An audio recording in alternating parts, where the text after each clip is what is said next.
दोस्तों स्टडी 91 के online platform में आप सभी का बहुत बहुत स्वागत है। दोस्तों आज की क्लास में वर्ल्ड ज्योग्राफी के अगले लेक्चर को कवर करने चल रहे हैं। दोस्तों अभी हम पढ़ रहे थे स्थलाकृतियों के बारे में, स्थलखंड के बारे में, जहां पर मैंने आपको पढ़ाया पर्वत के बारे में, पठार के बारे में और मैदान के बारे में। ठीक है, अब दोस्तों अन्य स्थलाकृतियों के तहत दोस्तों आज हम पढ़ने वाले हैं कि समुद्र और हिम के द्वारा, ठीक है, कौन कौन से स्थलाकृतियों का निर्माण होता है, ठीक है, उनके बारे में हम लोग पढ़ने वाले हैं। और आज का जो लेक्चर है दोस्तों हमारा 251वां लेक्चर है। ठीक है, ये पूरी की पूरी सीरीज है दोस्तों। इसी सीरीज में 150 लेक्चर में हिस्ट्री पढ़ाया गया है, बाकी के 80 लेक्चर में पॉलिटी विषय पढ़ाया गया। ठीक है, और अब 230 से जो हमारी क्लास चल रही है 31 नंबर से, वो चल रही है दोस्तों वर्ल्ड ज्योग्राफी की क्लास। तो आज हमारी ज्योग्राफी की 31वीं क्लास है। ठीक है, 31वीं नहीं 21वीं क्लास होगा। ठीक है, क्योंकि 231 से स्टार्ट है तो 21वीं क्लास हमारा आ जाएगा। ठीक है, अच्छा 7500 अब तक हम लोगों ने दोस्तों 7500 सवाल भी कवर कर लिए। तो आज की क्लास अगर आप देखते हैं तो 7501 से लेकर 7530 तक के सवालों पर आज हम चर्चा करने वाले हैं। दोस्तों छोटा सा मैं इन्फॉर्मेशन देना चाहूँगा। ठीक है, दोस्तों अब हमने क्या डिसाइड किया, ये इंडिविजुअल बैच दोस्तों थोड़े महंगे थे। ठीक है, ऐसा लोगों का कहना था, बहुत सर्वे हुआ। तो दोस्तों ये जो इंडिविजुअल बैच है इनकी प्राइस दोस्तों ड्रॉप हो रही है, लगभग दोस्तों 90% तक दोस्तों प्राइस ड्रॉप होने वाली है। तो थोड़ा सा दोस्तों आप इंतजार कर सकते हैं कि अपकमिंग में दोस्तों आपको ये चीज़ें मिल जाएंगी। 90% दोस्तों ये प्राइस ड्रॉप होगी, यानी 1000 में बिकने वाला बैच आपको 100 रुपये में मिल जाएगा, 150 रुपये में मिल जाएगा, ये आप मान के चलिए। ठीक है, तो थोड़ा सा वेट कर लीजिएगा, ये हमारा हेल्पलाइन नंबर है। अलग अलग विषय के लिए दोस्तों यहाँ पर आपको बैचेस मिल जाएंगे। ठीक है, चलिए सीधे आते हैं अपने सवालों पर और पढ़ना शुरू करते हैं। तो सवाल क्या दिया दोस्तों, लिख रहा है उच्च तथा निम्न ज्वारतल के बीच वाले स्थानों में किस स्थल आकृति का निर्माण होता है। किसके किसके बीच में, जहां उच्च और निम्न ज्वारतल हैं उनके बीच में दोस्तों किस प्रकार की आकृति बनती दोस्तों। तो जो आकृति बनती दोस्तों उसे कहते हैं पुलिन। क्या कहते हैं दोस्तों, उसे क्या कहते हैं, पुलिन। आपके मन में भी होगा सर वो स्थलाकृति आप दिखा देते तो बड़ा अच्छा होता। ठीक है, थोड़ा मुझे समय दीजिएगा, आप 4-6 क्वेश्चन करिए, अभी मैं आपको दिखाता हूं मैप के माध्यम से, तो आप चीजें और बेहतर ढंग से समझ पाएंगे। पहले आप 4-6 क्वेश्चन पढ़ लीजिए। ठीक है, तो पुलिन क्या है, एक लाइन में कैसे याद रखेंगे, याद रखेगा उच्च तथा निम्न ज्वारतल के बीच का जो स्थान होता है उसे हम किस नाम से जानते हैं, पुलिन के नाम से जानते हैं। ठीक है, इसी तरह से अगला सवाल क्या दे रहा है, कह रहा है कि कोपाकबाना। कोपाकबाना दोस्तों एक पुलिन है, ये कहां पर स्थित है, तो याद रखेगा दोस्तों ये कोपाकबाना स्थित है रियो डी जेनेरियो में। कहां पर दोस्तों, रियो डी जेनेरियो। ठीक है, रियो डी जेनेरियो, और ये कहां पड़ता है दोस्तों, ये ब्राजील में है। कहां पर दोस्तों, ये ब्राजील में स्थित है। और यह है क्या दोस्तों, यह एक पुलिन का उदाहरण है। आपसे पूछा जा सकता है ना किसी पुलिन का नाम बताइए। ये सवाल देखते आपके मन में एक सवाल ये आ गया कि सर भारत में स्थित कोई पुलिन बता दीजिए तो अच्छा रहेगा, क्योंकि हम तो रियो डी जेनेरियो जानते नहीं है। ठीक है, तो भारत में स्थित पुलिन। ठीक है, तो अगर सर भारत में स्थित कोई पुलिन हो, अगर आप इसके बारे में बता देते तो हम अच्छे से समझ जाते हैं कि पुलिन है क्या। ठीक है, तो दोस्तों आपने भारत में दीव का नाम सुना होगा, दमन दीव सुना ना, तो दीव का नाम सुना होगा। दीव दोस्तों यहाँ पर पुलिन का उदाहरण है। आप दोस्तों द्वारका का नाम सुने होंगे, ये भी पुलिन का उदाहरण है। आप पोरबंदर का नाम सुने होंगे दोस्तों, यह भी पुलिन का उदाहरण है। ये सब दोस्तों अलग अलग पुलिन है जो कि भारत में स्थित है। ठीक है, ऐसे भारत के पूर्वी और पश्चिमी दोनों तटों पर दोस्तों कई सारे पुलिन स्थित हैं, यह भी ध्यान दीजिएगा। अगला सवाल दे रहा है कि तरंगों तथा धाराओं से निर्मित कटक या बांध को क्या कहते हैं। ठीक है, कह रहा ऐसे कटक ऐसे बांध जो तरंग या धारा, और किसकी तरंग की बात कर रहा दोस्तों, तो समुद्री तरंग की बात की जा रही। किसकी बात हो रही दोस्तों, यहां समुद्री धारा की बात हो रही दोस्तों। समुद्री तरंग या समुद्री धाराओं से निर्मित जो कटक होते हैं या जो बांध होते हैं उन्हें दोस्तों क्या कहा जाता है, तो उन्हें कहा जाता है रोधिका। क्या करते हैं, ये पानी को रोकने का काम करते हैं, ऐसे याद रखेगा। ये क्या हो जाएगा दोस्तों, इसे कहते हैं रोधिका। ठीक है, इतना ही सवाल दोस्तों आपसे पूछा जाता है। ठीक है, और आगे आ जाइए, अगला सवाल पे आते हैं। कह रहा है कि दो संलग्न रोधिकाओं, मान लीजिए दो आसपास की रोधिकाएं के परस्पर मिलने से बनने वाली उभयाग्र रोधिका, यानी दो रोधिकाओं से मिलने से जब दोस्तों कोई उभयाग्र मतलब क्या होता है, उभय जो दोनों में शामिल हो। ठीक है, उसे क्या कहते हैं दोस्तों, देखिए मान लीजिए कोई रोधिका है, ठीक है, और उसी के पास दोस्तों कोई दूसरी रोधिका मिल गई, तो दोस्तों उभयाग्र रोधिका जो बनेगा उसे क्या कहते हैं, उसे कहते हैं दोस्तों डंगनेस। क्या कहते हैं, बहुत सारे बच्चे ऐसे होंगे जो सोच रहे होंगे कि सर ये सारे शब्द ना आज तक हमने सुना ही नहीं। आप ये छोड़ दो, सुने हो कि नहीं सुने, ये बताओ अगर परीक्षा में आएगा तब क्या करोगे। ठीक है, आपने नहीं सुना, लेकिन अगर परीक्षा में आया तब आप क्या करोगे। ठीक है, तो ये सोचो कि सुनना चाहिए था। ठीक है, अभी मैं सब बताऊंगा, डंगनेस वगैरह के बारे में भी अभी आगे हम चर्चा करेंगे। और आगे देखिए, करा रोधिका के रूप में जल की ओर निकला मलबे का निक्षेप। निक्षेप माने समझते हैं ना, निक्षेप मतलब होता है जमाव। बात को समझिएगा, निक्षेप मतलब क्या होता है, जमाव, ठीक है, और अपर्दन मतलब होता है कटाव, ठीक है। दो शब्द याद रखिएगा, निक्षेप माने जमाव और अपर्दन मतलब क्या हो जाता है, कटाव। अगर कहीं अपर्दन शब्द दिया है मतलब वो कटाव हो सकता है, जल से कटाव हो जाए, हो सकता है वायु के द्वारा कटाव हो जाए, हिमानी के द्वारा कटाव हो जाए, उसी तरह से जमाव, अलग अलग चीजों का जमाव भी हो सकता है, ठीक है। तो इसे क्या कहते हैं दोस्तों, इसे कहते हैं स्पिट। रोधिकाओं के रूप में जो यहाँ जमाव होता है उसे क्या नाम दिया जाता है, उसे स्पिट कहा जाता है, ठीक है। क्या होता है दोस्तों, रोधिकाओं के रूप में जल की ओर से निकला मलबे का जो जमाव होता है या निक्षेप होता है उसे, ठीक है। स्पिट को दोस्तों एक और नाम देते हैं, इसे कहते हैं यू जिह्वा। क्या कहते हैं दोस्तों, यू जिह्वा, ठीक है। ये भी दोस्तों कहा जाता है, कई जगह पे मिलता है, वैसे ज्यादा जगह पे दोस्तों स्पिट शब्द का ही प्रयोग किया गया है, ठीक है। आइए और आगे देखिए, कह रहा है तटीय तरभाग का निर्माण किस स्थल आकृति के पीछे होता है। कह रहा है ये जो तटीय तरभाग का निर्माण होता है ये किसके पीछे बनते हैं, तो दोस्तों जब स्पिट पढ़ रहे हैं ना, याद रखेगा ये स्पिट या रोधिका के पीछे बनते हैं। कहां पर बनते हैं दोस्तों, स्पिट एवं रोधिका के पीछे किसका निर्माण होता है दोस्तों, उसके पीछे निर्माण होता है तटीय तरभाग का निर्माण होता है। किसका दोस्तों, तटीय तरभाग, इसका निर्माण होता है किसके पीछे, रोधिकाओं के पीछे। आइए अब हम दोस्तों आगे चर्चा करते हैं, जो आपको मैं इमेज दिखा रहा था, ठीक है। बात को समझिएगा, ये वाला जो ये क्षेत्र दोस्तों जो है ना, ये ओशियन है, पहले बात को समझिए, ठीक है, नहीं कंफ्यूज मत होइएगा, ठीक है। ये क्या दोस्तों, ये आपका सागर हो गया, सागर यानी क्या हो गया दोस्तों, ये आपका ओशियन हो गया, ठीक है। ये पूरा का पूरा दोस्तों क्या है, ये मतलब पूरा का पूरा क्षेत्र जो क्या दोस्तों, ये पूरा का पूरा ये ओशियन है, ठीक है। ये समझ जाइए, ये आपका क्या हो गया दोस्तों, यहाँ ये ओशियन वाला फील्ड है, ठीक है, ओशियन हो गया, ठीक है। चलिए ये ओशियन हो गया। अब आगे देखिए, अब एक एक चीज को समझिएगा, यहां पर बनता क्या है दोस्तों। कई बार आपने एक शब्द सुना होगा खाड़ी, क्या शब्द सुना होगा दोस्तों, खाड़ी। जैसे बंगाल की खाड़ी, जैसे मैक्सिको की खाड़ी, जैसे हडसन की खाड़ी। ये खाड़ी क्या होता है, देखिए यहां पर लिखिए, खाड़ी को हम कहते हैं इंग्लिश में बे। क्या कहते हैं दोस्तों, बे। और बे का निर्माण कैसे होता है, ये देखिए यहां समुद्र का जल दोस्तों इकट्ठा हो गया है, और ये दोस्तों चारों तरफ से क्या, तीन तरफ से क्या दोस्तों, ये घिरा हुआ, कितने तरफ से, तीन तरफ से दोस्तों घिरा हुआ है। इसके बीच में दोस्तों क्या है, ये पूरा का पूरा क्या है दोस्तों, ये समुद्री जल है, ठीक है। यानी जब समुद्री जल दोस्तों क्या हो, तीन तरफ से घिरे होते हैं, तब दोस्तों क्या हो जाता है, खाड़ी हो जाता है। जैसे यहां खाड़ी हो गया, देखिए दोस्तों इसी तरह से एक खाड़ी दोस्तों यहां पे आपको दिख रही होगी, ठीक है, ये खाड़ी यहां पे दिख रही होगी, तो ये क्या हो गया दोस्तों, बे, ठीक है। अब कभी भी आपसे पूछा जाए कि बे क्या होता है, तो आप बता देंगे ना कि बे क्या होता है, ये होता है, ठीक है। इसी तरह से दोस्तों ये तो मतलब ये समुद्र जो है वो तीन तरफ से स्थल से घिरा हो, इसी तरह से इसका उल्टा होता है दोस्तों एक शब्द। जैसे मान लीजिए भारत का मैप है, मैं दिखा दूं आपको, मान लीजिए भारत का मैप है, ठीक है, यहां देखिए ये भारत का मैप है, ठीक है। अब भारत के मैप में दोस्तों ये नीचे दोस्तों भारत है, अब ये स्थल है, ठीक है। ये स्थल क्या होता है दोस्तों, तीन तरफ से समुद्र से घिरा होता है, ठीक है।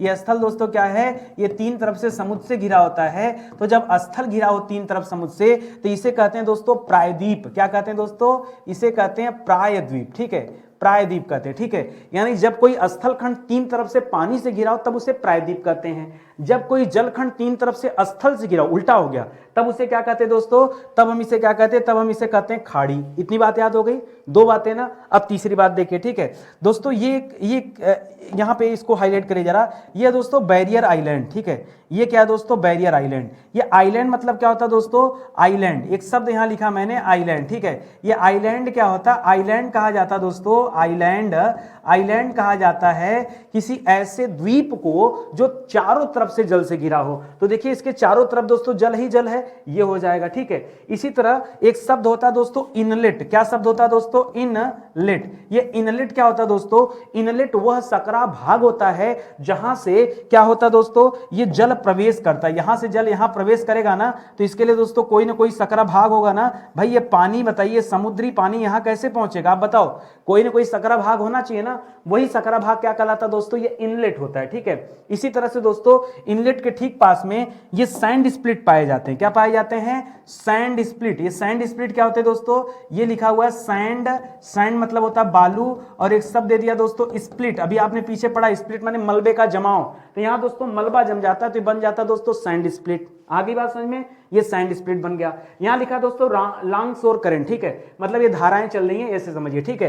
करा बे माउथ बार, ठीक है, बे माउथ बार मतलब ये स्थान जो होता है जहां पर ये सैंड स्प्लिट पाए जाते हैं उसी के बगल में दोस्तों ये बे माउथ बार होता है, वह स्थान जहां से ये जल का दोस्तों आवागमन होता है, आप ऐसे समझ सकते हैं, ठीक है। एक दोस्तों और याद रखेगा, ये भी दोस्तों आइलैंड हो गए, सी आइलैंड हो गया, ठीक है। और दोस्तों ये देखिए ये जो बना बीच में ना, इसे कहते हैं दोस्तों टोम्बोलो। क्या कहते हैं दोस्तों? टोम्बोलो। क्या कहते हैं? टोम्बोलो कहते हैं, ठीक है।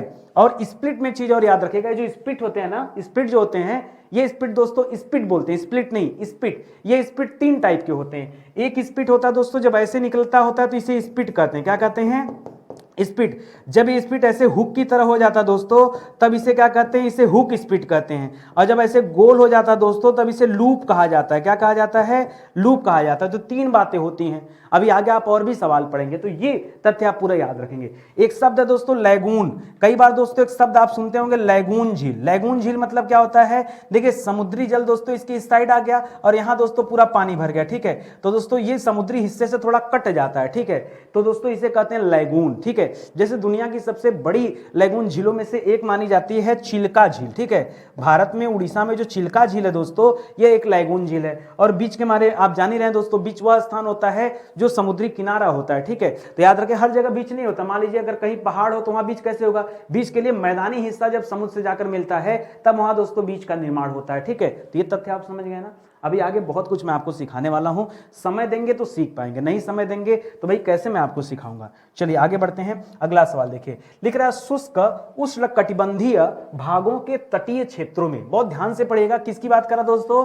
यह शुष्क उष्णकटिबंधीय भाग के बारे में बात कर रहा है। करा इसके तटीय क्षेत्रों में सपाट निक्षेप। निक्षेप का मतलब मैंने अभी आपको क्या समझाया था? निक्षेप का अर्थ था जमाव, और सपाट का मतलब क्या हो जाता दोस्तों? प्लेन। सपाट मतलब क्या? आप कहते हैं ना ये धरती एकदम सपाट है, सपाट मतलब प्लेन, ठीक है। यानी जहां पर दोस्तों निक्षेप हो, अब देखिए निक्षेप ऐसे पहाड़नुमा भी हो सकता है ना, टीले के रूप में भी हो सकता है और प्लेन भी हो सकता है। तो हम किसकी बात कर रहे हैं? हम प्लेन, हम सपाट निक्षेप की बात कर रहे हैं, ठीक है। सपाट निक्षेप जनित स्थलों को दोस्तों क्या कहा जाता है? इसे कहा जाता है शबखा। क्या कहते हैं दोस्तों? सबखा। यह उष्णकटिबंधीय भागों का तटीय क्षेत्र। तटी मतलब किनारे का क्षेत्र। तटी मतलब क्या था दोस्तों? समुद्री किनारा। तटी का मतलब क्या हो गया? ये समुद्री किनारे की बात कर रहा है, ठीक है। तो समुद्री किनारे के पास जब क्या हो जाता है दोस्तों, ये निक्षेप सपाट रूप में होता है तब उसे हम क्या कहते हैं दोस्तों? तब हम उसे कहते हैं सबखा। क्या कहते हैं दोस्तों? शबखा के नाम से जानते हैं, ये याद रखेंगे। करा टोम्बोलो आकृति। टोम्बोलो भी हमने पीछे बताया था ना। मान लीजिए कोई द्वीप है दोस्तों और वहां से दोस्तों इस तरह की एक आकृति होती है, ये जाकर ये स्थल खंड से जुड़ी होती है और इसी को हम क्या कहते हैं? इसी को हम कहते हैं टोम्बोलो। क्या कहते हैं दोस्तों? टोम्बोलो। अभी पूछ क्या रहा है? करा टोम्बोलो आकृति का निर्माण किससे होता है? किससे मतलब किस चीज से होता है? तो याद रखेगा इसका निर्माण दोस्तों महासागरीय तरंगों से होता है। किससे होता है दोस्तों? महासागरीय तरंगों से। तरंगों मतलब धाराओं से, ठीक है। महासागरीय तरंगों या धाराओं से क्या निर्मित होता है दोस्तों? ये टोम्बोलो का निर्माण होता है, ठीक है। तो याद रखिएगा, समझ में आ रहा है ना। चलिए आगे बढ़ते हैं दोस्तों, अगले सवाल पर आते हैं। अगला लिख रहा है चूना पत्थर से निर्मित। चूना पत्थर, डोलोमाइट सब इसमें आ जाएगा, जिप्सम भी आ जाएगा। केवल चूना पत्थर मत कहिए, ठीक है। यहां कुछ भी हो सकता है, ठीक है। कुछ भी मतलब ये चूना पत्थर से संबंधित ही होना चाहिए, ठीक है। लिख रहा है चूना पत्थर से निर्मित कंदराओं। कंदरा का मतलब क्या होता है दोस्तों? कंदरा का मतलब सीधे सीधे समझिए गुफा, ठीक है। गुफाओं की बात कर रहा है, ठीक है। तो कंदराओं यानी गुफाओं में सभी प्रकार के निक्षेप, निक्षेप यानी क्या हो जाता है? जमाव, ठीक है। सभी प्रकार के निक्षेप यानी जमाव को सम्मिलित रूप से दोस्तों क्या कहा जाता है? वैसे क्योंकि ये चूना पत्थर से निर्मित है, चूना पत्थर को दोस्तों लाइम कहा जाता है, तो यहां पे शब्द बनता है लाइम क्लास्ट। क्या शब्द बनता है दोस्तों? लाइम क्लास्ट। तो याद रखिएगा चूना पत्थर से गुफाओं या कंदराओं में निर्मित जितनी भी आकृति होती है वो सभी क्या कहलाती? एक साथ उसे लाइम कास्ट कहा जाता है। कहीं कहीं पे दोस्तों इसके लिए एक शब्द होता है स्पिलिथोम। क्या नाम शब्द होता है दोस्तों? स्पिलिथोम, ठीक है। स्पिलिथोम, ठीक है। हालांकि आप सर्च करेंगे गूगल तो ज्यादा आपको उत्तर नहीं मिलेगा, ये कम प्रयोग किया जाता है स्पिलिथोम को, ठीक है। याद रखेंगे ज्यादातर यूज यही होता है दोस्तों लाइम क्लास्ट। लाइम क्लास्ट मतलब क्या? चूने पत्थर से निर्मित कंदराओं के अंदर जितनी भी आकृतियां होती हैं उन सबको कहा जाता है। अब ऐसा नहीं कि कोई एक आकृति बनती है, आकृति भी विभिन्न प्रकार की बनती है, वो सब आकृति मैं अभी बताता हूं आपको, ठीक है। अगला सवाल दे रहा है कि कंदरा, पहले समझ जाइए एक चीज मैं समझा दूं। देखिए आगे मैंने एक इमेज लिया है, ये देखिए एक होल बनता है। अभी देखिए यहाँ पे होल नहीं दिख रहा है, यहाँ देखिए थोड़ा सा कटाव हुआ, थोड़ा कटाव हुआ, देखिए यहाँ हल्का कटाव है, फिर यहाँ क्या हो गया, कटाव पूरा हो गया, तो यहाँ से दोस्तों होल बन गया, यहाँ से होल बन गया। होल बनने के बाद इसी को कहते हैं सिंक होल। इसी सिंक होल में जाने के बाद दोस्तों एक कंदराओं के अंदर ये निर्माण होता है, केव यानी कंदरा हो गया। अब कुछ ऐसे हैं जो ऊपर से दोस्तों चूना पत्थर लटक रहे हैं, ठीक है, कुछ ऐसे हैं जो चूना पत्थर क्या दोस्तों नीचे जम गए हैं, कुछ चूना पत्थर ऐसे हैं जो जमते जमते जमते जमते जमते एक स्तंभ के रूप में हो गए। तो ऐसे इसके अलग अलग नाम हो जाएंगे। पहले आप यहां पढ़ लीजिए, फिर आप एक एक चीजों के बारे में समझेंगे कि मैं क्या बताना चाह रहा हूं। लिख रहा है कंदरा की छत पर, कंदरा यानी गुफा की छत पर, ठीक है, छत पर, ठीक है, निक्षेपित, निक्षेपित का मतलब क्या हो गया, निक्षेपित मतलब जमा, जमा पदार्थ का स्तंभ के रूप में नीचे की ओर लटकना। क्या करना दोस्तों, नीचे की ओर लटकना। ये जो दोस्तों नीचे की ओर लटक रहा है इसको क्या कहते हैं, यहाँ ये जो नीचे की ओर लटक रहा है ना, इसको कहते हैं दोस्तों स्टेलेक्टाइल। क्या कहते हैं, स्टेलेक्टाइल कहते हैं। यहां लिख लीजिए, कहां चला गया भाई, हाँ यहां पे, ठीक है, जो लटकने वाला भाग होता है उसे क्या कहते हैं, स्टेलेक्टाइल कहते हैं। क्या कहते हैं दोस्तों, स्टेलेक्टाइल, लेक्टाइल, ठीक है, स्टेलेक्टाइल कहते हैं दोस्तों। क्या होता है दोस्तों, जो लटका होता है ऐसे कंदराओं से दोस्तों, ऐसे ये क्या होता है, ऐसे लटका होता है। कई सारी मूवी में भी दोस्तों ऐसे आपने देखा होगा, ऊपर से ऐसे चूना पत्थर जो है लटक रहा होता है, ठीक है, जो हमें लिखता है कि बर्फ है, एक्चुअली में बर्फ नहीं होता है, ठीक है, याद रखेंगे, कुछ ऐसा आकृति उसकी बनती है, इसको कहते हैं स्टेलेक्टाइट बोलते हैं, ठीक है। चलिए इसी तरह से अगला पॉइंट पढ़िए, कह रहे नदियों द्वारा अपने किनारों पर प्राकृतिक रूप से निक्षेपण द्वारा बनाई गई आकृति को क्या कहा जाता है। कह रहा है मान लीजिए जो नदी है, नदी अपने किनारों पर दोस्तों प्राकृतिक रूप से एक जो है आकृति बनाती है, उसे क्या कहते हैं, उसे कहा जाता है तटबंध, ठीक है। हर नदी अपने किनारे पर तटबंध बनाती है। भाई एक जैसे हम अपने घर में नहीं बाउंड्री बनाते हैं अपने घर की, या अपने खेत में दोस्तों मेड़ी बनाते हैं कि भाई यहां से हमारा खेत है, वैसे नदियां भी दोस्तों तटबंध बनाती हैं। इसी तटबंध को दोस्तों लेवीज के नाम से जानते हैं। किसके नाम से जानते हैं, या तो इसे तटबंध कहिए, या तो इसे क्या कहिए, लेवीज भी कहते हैं। ये तथ्य भी याद रखेंगे, ठीक है। कह रहा है कौन सी स्थलाकृति अपर्दन के सामान्य चक्र में पुनर्युवन को दर्शाती है। किसको दोस्तों, कह रहा अपर्दन के, अपर्दन मतलब क्या हो गया, अपर्दन मतलब जमाव नहीं, अपर्दन का मतलब है कटाव। अपर्दन मतलब क्या दोस्तों, सीधे सीधे समझिए कटाव। कह रहा कटाव के सामान्य चक्र में पुनर्युवन को दोस्तों दर्शाती है। ये कौन दर्शाती दोस्तों, इसे कहते हैं अर्ध कर्तिक विसर्प। क्या कहते हैं, अध कर्तिक विसर्प, ठीक है, अधः कर्तिक विसर्प, ठीक है। अच्छा एक चीज मैं इसमें समझाना चाहूंगा, थोड़ा डिफिकल्ट हो जाएगा। कह रहा ये एक स्थल आकृति का नाम है जो अपर्दन के फलस्वरूप बनता है दोस्तों, और ये पुनर्युवन को दर्शाता है। लेकिन ये होता कैसे, चलिए मैं बताऊं दोस्तों। मान लीजिए ऐसे एक पहाड़ था, इस पहाड़ से दोस्तों किसी नदी का क्या हो गया दोस्तों, उद्गम हो गया। इस नदी का क्या हो गया दोस्तों, उद्गम हो गया। जब ये नदी दोस्तों इस पहाड़ से चलेगी तो पहाड़ पे ढाल होगा, ढाल होगा, ढाल पे चट्टान भी होगा, तो नदी क्या करेगी, इतना रफ्तार में रहेगी कि रास्ते में जो कुछ आएगा उसे उखाड़ फेंकेगी ना। पानी का फोर्स ऊपर से नीचे की तरफ है, तो यहां पर दोस्तों कोई भी स्थल खंड होगा उसे उखाड़ देगी, उसे अपने रास्तों से हटा देगी और अपना रास्ता बनाएगी, यही करेगी ना। तो नदी होती दोस्तों तीव्र ढाल पर बहती है, और जो कठोर चट्टानें होती हैं इस दौरान, जो कठोर चट्टानें होती हैं, कठोर चट्टानों का नदी क्या कर देती दोस्तों, अपर्दन कर देती। अपर्दन मतलब उस कठोर चट्टानों को काट करके अपना रास्ता बनाती है, ठीक है। तो दोस्तों अपर्दन करने के बाद क्या हो जाता है, अपर्दन करने के फलस्वरूप वहां पर गहरे कटे हुए दोस्तों विसर्प का निर्माण हो जाता है। विसर्प, हाँ कह सकते हैं, गहरे हुए एक विसर्प का निर्माण हो जाता है। यही विसर्प आगे चल के जब और बड़े आकार के हो जाते हैं दोस्तों, बड़े आकार के जब हो जाते हैं तब इसी को दोस्तों हम कैनियन कहते हैं, ठीक है। यही विसर्प जब बड़े आकार के हो जाते हैं तब हम इसे क्या कहते हैं दोस्तों, कैनियन कहते हैं, ठीक है, कैनियन कहते हैं। कैनियन यानी एक ऐसा गहरा गड्ढा जो दोस्तों बहुत बड़े आकार का हो गया, ठीक है। तो ये भी चीजें याद रखेगा। तो यही इसी में दोस्तों अध कार्तिक विसर्प भी होता है, कर्तिक विसर्प होता है, इसे भी आप याद रखेंगे, ठीक है। देखिए इसके लिए पूरा ज्योग्राफी आपको समझना पड़ेगा। आइए पहले हम यहाँ बात कर लेते हैं। तो यहाँ दोस्तों हम बात कर रहे थे सिंक के बारे में, सिंक होल, ठीक है। ये जो होल है दोस्तों इसे किस नाम से जाना जाता है, इसे हम कहते हैं सिंक होल के नाम से, ठीक है। अभी तो सिंक होल बन रहा है, क्योंकि जब ये होल बनता है तभी दोस्तों एक कंदराओं का निर्माण होता है। तो ये कंदरा तक चला गया, ठीक है। अब दोस्तों यहाँ क्या होता है, ये तो सिंक होल वाला एरिया हो गया, ठीक है। ये क्या हो गया, सिंक होल हो गया, यहाँ से ये पास कर रहा है, ठीक है। अब देखिए यहाँ पे आ गया, यहाँ दोस्तों ये वाला जो हिस्सा है, ये वाला हिस्सा जो है दोस्तों, इसे क्या कहते हैं, जो नीचे लटक रहा है, ठीक है, ये जो नीचे लटक रहा है इसी को हम क्या कहते हैं, इसी को हम कहते हैं दोस्तों स्टेलेक्टाइल। क्या कहते हैं, इसे कहते हैं स्टेलेक्टाइल, ठीक है, स्टेलेक्टाइल कहते हैं, याद रखिएगा, ठीक है। उसके बाद जो दूसरा हिस्सा जो नीचे से ऐसे ऐसे जमा हुआ, इसे क्या कहते हैं, तो दोस्तों इसे भी नाम दिया जाता है। जो दूसरा हिस्सा ये जो नीचे से ऐसे ऐसे जमा दिख रहा है ना, ये क्या होता है दोस्तों, इसे कहते हैं स्टेलेग्माइट, ठीक है, स्टेलेग्माइट कहते हैं,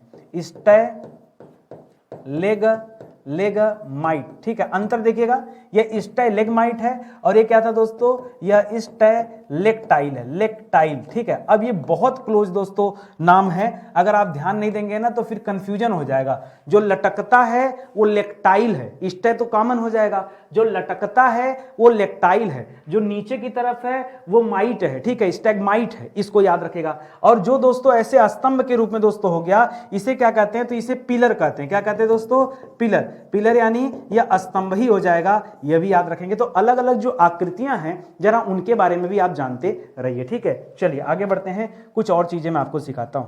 अब नदियां दोस्तों अब आगे बढ़ी, आगे बढ़ने के बाद दोस्तों नदियों में क्या होता है, जलोढ़ पंख का निर्माण होता है। जलोढ़ पंख क्या होता है, जरा ये समझिए। कह रहा है जलोढ़ पंख नामक स्थलाकृति का निर्माण कहां होता है, तो जब नदियां दोस्तों ऐसे पहाड़ से निकलती हैं, पहाड़ से निकलने के बाद दोस्तों क्या होता है, ये नदियां दोस्तों जब मैदानी क्षेत्रों की तरफ आती हैं, मैदानी से पहले दोस्तों इन्हें यहां तलहटी मिलती। क्या मिलती दोस्तों, तलहटी मिलती है। जो तलहटी वाला क्षेत्र दोस्तों, इसी तलहटी में, तलहटी मतलब पर्वत के नीचे की समतल भूमि, ये तलहटी हो गया, वहीं पर दोस्तों जलोढ़ पंख का निर्माण करती नदियां, ये आप याद रखेंगे, ठीक है। तो आप कह सकते हैं दोस्तों पहाड़ के तलहटी में, ठीक है, पहाड़ी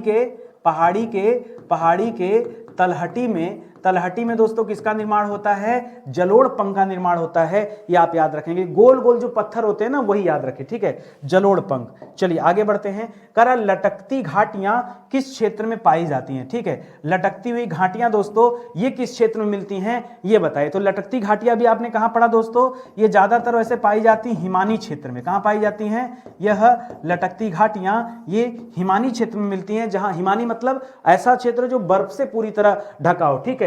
याद रखेगा हिमानी क्षेत्र में क्या पाई जाती है, बर्फीली चादर ना, बर्फीली चादर। ये कोई ओढ़ने वाली चादर नहीं है, ये दोस्तों पूरा सब कुछ दोस्तों उस बर्फ में ढका होता है, इसलिए इसे बर्फीली चादर का नाम दिया गया, ठीक है। और आगे आइए, करा जल गर्तिका का निर्माण किसके द्वारा होता है। क्या शब्द लिख दिया दोस्तों, जल गर्तिका। गर्तिका मतलब गर्त में, यानी जल कहां जा रहा है दोस्तों, गर्त में। अब जाहिर सी बात अगर ऊपर से जल कहीं गिरेगा एक ही जगह पे तो वहां गड्ढा बन जाएगा। तो जल गर्तिका का निर्माण दोस्तों कहां किसके द्वारा होता है, हिमानी के द्वारा होता है, हिमानी द्वारा। कैसे होता है दोस्तों, देखिए हिमानी में क्या होता है दोस्तों, बर्फ पिघलते हैं, जो ग्लेशियर उसका बर्फ पिघलेगा वो नदियों के रूप में धारण होगा, वहां से जल आगे बढ़ेगा और उसी के बाद दोस्तों उसी जल से जल गर्तिका का निर्माण होगा। वो कहीं से जहां से उठ के टपकेगा दोस्तों वहीं जल गर्तिका बन जाती है, ठीक है। तो याद रखिएगा, आप कह सकते हैं कि हिमानी द्वारा दोस्तों इसका निर्माण होता है। एक चीज कहना चाहूंगा दोस्तों, ये फ्री क्लास जो हमारी स्टार्ट हुई है, ये आप देखिए होता क्या है कि आपको चाहिए सब कुछ एक जगह मिल जाए। इसीलिए दोस्तों जो मैं क्लास पढ़ा रहा हूं ये मैं सीक्वेंस में पढ़ा रहा हूं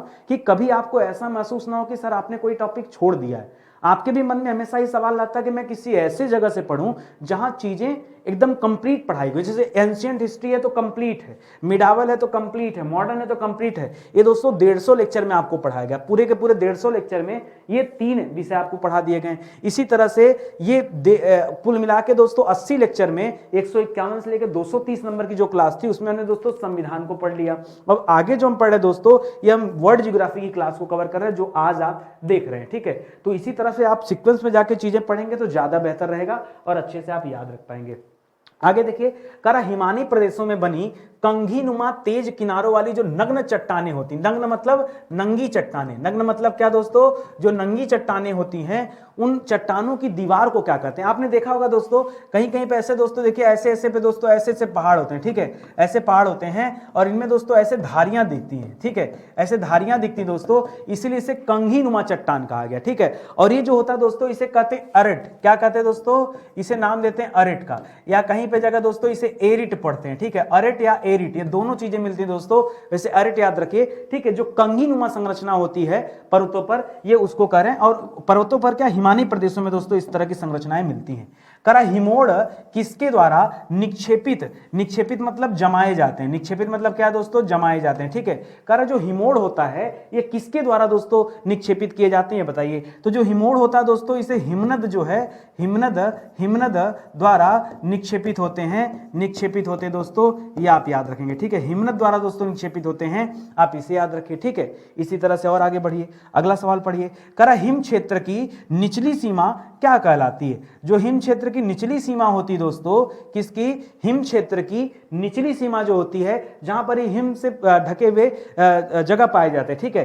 तो देखिए एक लाइन होती है, मैं आपको बताऊं, मान लीजिए दोस्तों कोई ऐसे बहुत बड़ा पहाड़ है, ये इसके बीच से एक लाइन गुजरती है, ठीक है। ये जो लाइन होती है दोस्तों, इसके ऊपर दोस्तों बर्फ पाई जाती है, बर्फ से ढकी होगी दोस्तों, ये पूरा का पूरा हिस्सा क्या होगा, ये दोस्तों पूरा का पूरा क्या होगा, ये बर्फ से दोस्तों ढका होगा, और नीचे दोस्तों बर्फ नहीं पाया जाता। इसीलिए दोस्तों एक क्या है दोस्तों, यह एक ऐसी लाइन होती है, ये निचली सीमा, और इसी को क्या कहते हैं, इस लाइन को कहते हैं दोस्तों हिमरेखा।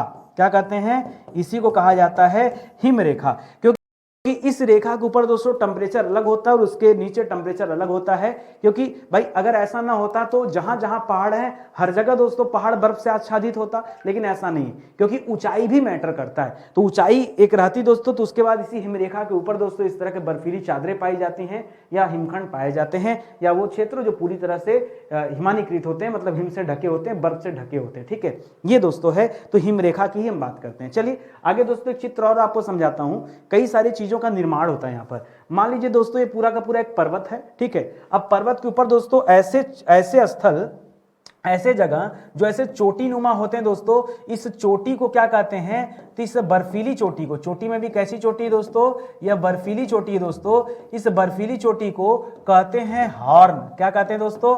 हॉर्न कहते हैं। इस बर्फीली चोटी के बगल में दोस्तों ऐसे घाटी नुमा पाई जाती दोस्तों, इसे क्या कहते हैं दोस्तों? इसे कहते हैं टॉर्न, ठीक है। तो हॉर्न और टॉर्न ये दो चीजें याद रखेगा, ठीक है। इसी तरह से दोस्तों अब देखिए ये जो कंघी नुमा संरचना आपको दिख रही होगी ना, ये कंघी नुमा, ठीक है। अब देखिए ऐसे ऐसे कंघी नुमा संरचना आपको नजर आ रही होगी, ठीक है। ये धारियां आपको दिख रही होंगी, ऐसे देखिए ऐसे धारियां हैं, ठीक है, इधर धारियां हैं। तो ये कंघी नुमा दोस्तों जो संरचना दिख रही है, यही संरचना दोस्तों अभी मैंने पीछे पढ़ाया, इसी को क्या कहते हैं दोस्तों? इसी को एरेट कहते हैं, ठीक है। क्या कहते हैं? एरेट कहते हैं, ठीक है। इसको याद रखिएगा। देखिए यहां भी दोस्तों एरेट दे रहा है, ठीक है। तो यही क्या है दोस्तों? यही क्या है? यही क्या है? एरेट है। अरेट या एरेट कहिए, अरेट या एरेट कहिए, एरिट कहिए, सब यही नाम है, ठीक है। आ रही बात समझ में? इसी तरह से दोस्तों ये बीच बीच में जहां पानी आके रुक जाता है, भाई यहां से हिमखंड पिघला और ये बह नहीं पाया, यहां के रुक गया, तो ये जो जल वाली संरचना दोस्तों इसको बोलते हैं पैटरनास्टर झील। क्या कहते हैं?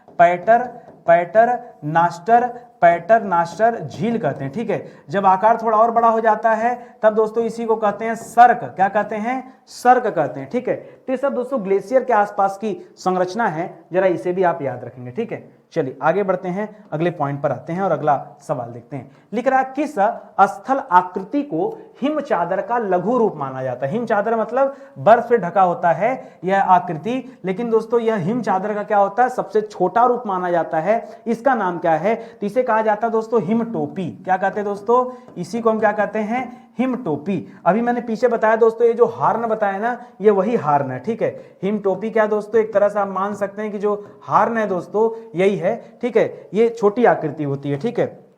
चलिए और आगे देखिए अगला सवाल, करा विस्तृत हिम चादर को क्या कहते हैं? ठीक है, जब ये हिम चादर दोस्तों बहुत बड़े स्तर पर दोस्तों फैला होता है तो विस्तृत हिम चादर को क्या नाम देते हैं? तब तो दोस्तों इसे कहते हैं महाद्वीपीय हिमानी। क्या कहते हैं? महाद्वीपीय हिमानी। यानी बहुत बड़े भूखंड पर दोस्तों क्या होता है, यह बर्फ से पूरा भूखंड ढका होता है, तब हम इसे कहते हैं, ठीक है। अगर आपसे सवाल आ जाए दोस्तों कि मुझे ये बताइए कि सबसे बड़ी महाद्वीपीय हिमानियां कौन सी हैं, तो आप कह सकते हैं दोस्तों धरती पर सबसे बड़ा क्या है दोस्तों?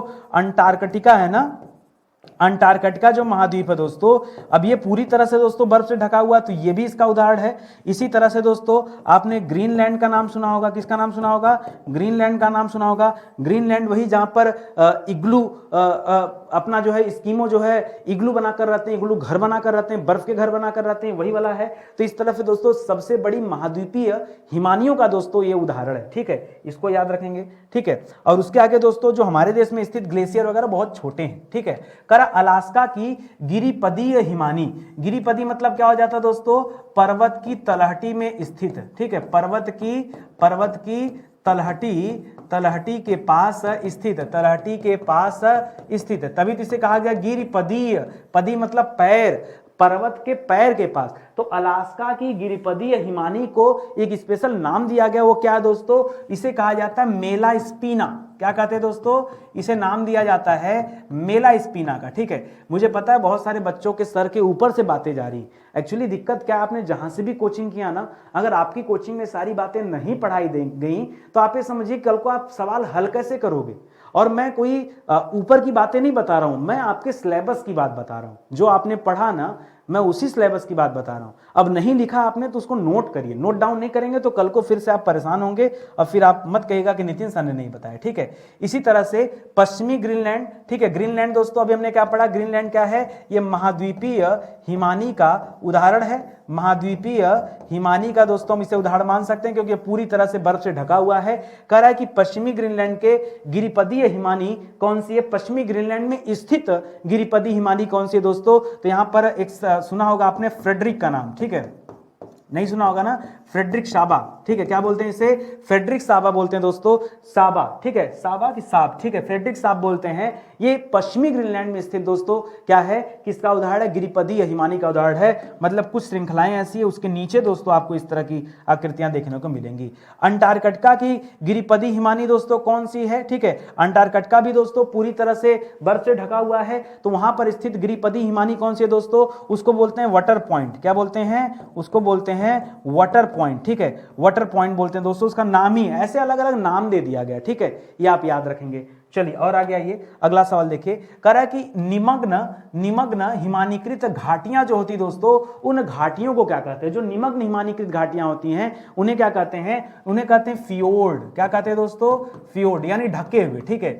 निमग्न मतलब क्या हो गया दोस्तों? निमग्न मतलब ढके हुए, ठीक है, ढके हुए, ठीक है। ढके हुए हिमानीकृत घाटियां जो होती हैं उसे क्या कहते हैं दोस्तों? उसे फियोर्ड के नाम से जानते हैं, ठीक है। कह रहा विमुख ढाल पर सरलता से उतरते हिम से उत्पन्न मंद व सम ढाल क्या कहलाते हैं दोस्तों? तो जो धीमा ढाल होता है इसी को नाम देते हैं दोस्तों, पुच्छ का नाम देते हैं, ठीक है। पुच्छल तारा मत कर दीजिएगा, खाली इसका नाम पुच्छ है, ठीक है। ये क्या होता है दोस्तों? ये स्लो ढाल होता है। जैसे कई बार एक खड़ा ढाल मिलता है, जैसे कैलाश पर्वत की बात करते हैं तो वहां खड़े ढाल मिलेंगे, और कहीं कहीं पे स्लोप दोस्तों बड़ा आसान सा होता है, तो उसके लिए दोस्तों यहाँ पर एक शब्द आया पुच्छ, ठीक है, इसको याद रखेगा। लिख रहा है पिघलते हुए हिमनद के जल द्वारा निक्षेपित बालू और बजरी से बने रुक्ष स्तरीय अनियमित शंक्वाकार, ये क्या है दोस्तों? ये शंकु के आकार की बात कर रहा है, ठीक है, शंकु आकार, ठीक है। शंकु के आकार का, शंकु कैसा होता है दोस्तों? ऐसा होता है ना, तो शंकु के आकार का टीला जो होता है वो क्या कहलाता है? याद रखिएगा, पहले निर्मित कैसे होता है? तो धीरे धीरे बल्ब पिघल रहा है, पानी दोस्तों हट रही है, तो पहला है क्या दोस्तों? कि पिघलते हुए हिमनद के जल द्वारा वो निक्षेपित किया जाता है, मतलब जमाया जाता है। क्या? पानी के अंदर जो बालू और छोटे छोटे कण होते हैं ये जाकर जम जाते हैं दोस्तों, और इसी को हम क्या कहते हैं? इसी को हम कहते हैं केम। क्या कहते हैं दोस्तों? केम। केम में याद रखेगा दोस्तों, यहाँ कण जो होते हैं छोटे छोटे होते हैं।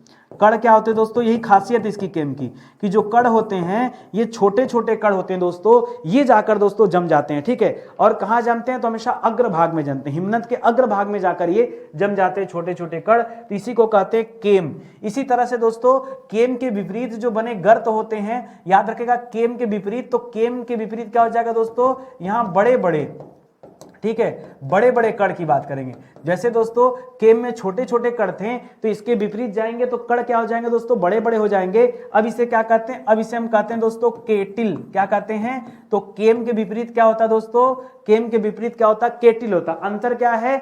दोनों हिमनद के दोस्तों पिघलने से बनता है, और क्या होता है दोस्तों? अपर्दन से नहीं, किससे? निक्षेप से बनता है, ध्यान दीजिएगा। और ये छोटे छोटे कण अगर जमते हैं तो केम बनता है, बड़े बड़े कण जमते हैं तो केटिल का निर्माण होता है। किसका निर्माण होता है? केटिल का, ठीक है, याद रखेगा। और इसी तरह से दोस्तों याद रखेगा, केटिल के मध्य स्थित जो टीले होते हैं, स्थित टीले, ठीक है, केटिल के बीच बीच में दोस्तों कई सारे टीले स्थित होते हैं। उस टीले को भी दोस्तों क्या कहा जाता है? तो उसे कहा जाता है हमक।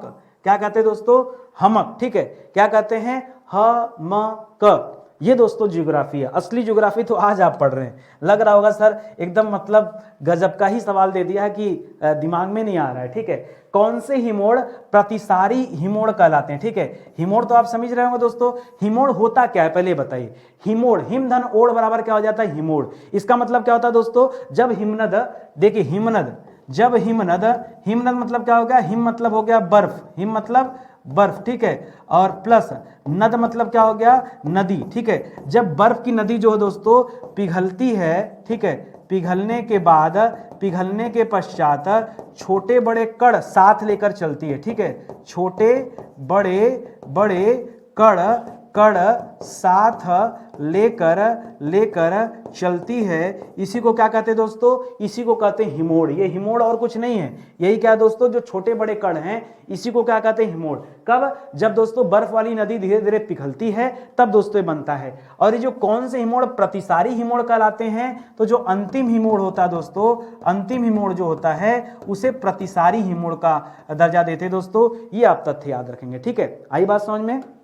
आगे बढ़िए, अगले सवाल पर आइए। करा किसी पूर्वत घाटी में हिमानी अपक्षय द्वारा चराव होने से बनी विशिष्ट आकृति को क्या कहते हैं? करा मान लीजिए कोई पूर्वत घाटी है, उसमें हिमानी अपक्षय के द्वारा दोस्तों जो चराव से बनता दोस्तों उसे क्या कहा जाता है? उसे कहा जाता है वैली ट्रेन, ठीक है, वैली ट्रेन कहते हैं, ठीक है। वैली का मतलब क्या हो जाता है? घाटी, और एक शब्द यहां जुड़ गया ट्रेन। ये वो रेलगाड़ी वाला ट्रेन नहीं, उसका नाम ही है दोस्तों वैली ट्रेन, ठीक है। और ये बनता कैसे दोस्तों? तो जैसे बजरी की बात करें, जैसे रेत की बात करें, जैसे गाद की बात करें, किसकी बात करें? गाद की बात करें, इन्हीं के दोस्तों निक्षेप से बनता है, इनके जमाव से दोस्तों क्या हो जाता है? ठीक है, इनके जमाव से क्या हो जाता है? इस तरह की आकृति बनती है, याद रखें, जिसे हम कहते हैं, किसके नाम से जानते हैं? इसी आकृति को हम कहते हैं किसके नाम से? ये ट्रेन के नाम, वैली ट्रेन के नाम जानते हैं, ठीक है। ट्रेन या फिर मुझे लग रहा है कुछ शब्द गलत हो गया, यहाँ वैली ट्रैप होना चाहिए ना, लेकिन ट्रेन ही लिखा था, मैंने गूगल किया था, मुझे भी कंफ्यूजन हो रहा था। एक बार आप भी ढूंढ के मुझे बताइएगा, ठीक है। ऐसे विषय जो पूरी तरह से दोस्तों समाप्त हो गए, उनके नोट्स भी आपको मिल जाएंगे। उसके अलावा दोस्तों किताबें हमारी अलग से हैं, ठीक है। तो अगर आप किताब लेना चाहते हैं तो अलग अलग विषय के लिए, अलग अलग परीक्षाओं के लिए किताबें भी अवेलेबल हैं, या आप हमारी वेबसाइट से परचेज कर सकते हैं, ठीक है। तो बहुत शानदार आज का सेशन रहा, और उम्मीद करता हूँ दिमाग में नहीं घुसा होगा, लेकिन पढ़िए, ठीक है, जरूरी है पढ़ना, क्योंकि नहीं पढ़ेंगे, देखिए मैटर नहीं करता कि आपको क्या जो है आ रहा है क्या नहीं आ रहा, मैटर कर रहा है कि अगर नहीं आता तो आपके लिए बेहतर है ना कि किसी ने तो आपको सिखाया इन चीज़ों के बारे में। तो एक बार फिर से पढ़िए, एक बार फिर से शोध कीजिए, एक बार अपनी ज्योग्राफी की बुक उठाइए, उसके अंदर चीज़ों का नोट्स बनाइए, थोड़ा ढूंढिए, गूगल सर्च कीजिए। और डिटेल चाहिए दोस्तों तो पेड कोर्स हमने इसलिए बना रखा है अलग अलग विषय के लिए कि कम चीज़ों में दोस्तों आपको अच्छी बातें बताई जा सके, ठीक है। तो चलिए यहीं पे सेशन समाप्त होता है, मिलते हैं दोस्तों अगले लेक्चर में, तब तक के लिए बहुत बहुत धन्यवाद आप सभी का। जय हिंद, जय Bharat, thank you so much.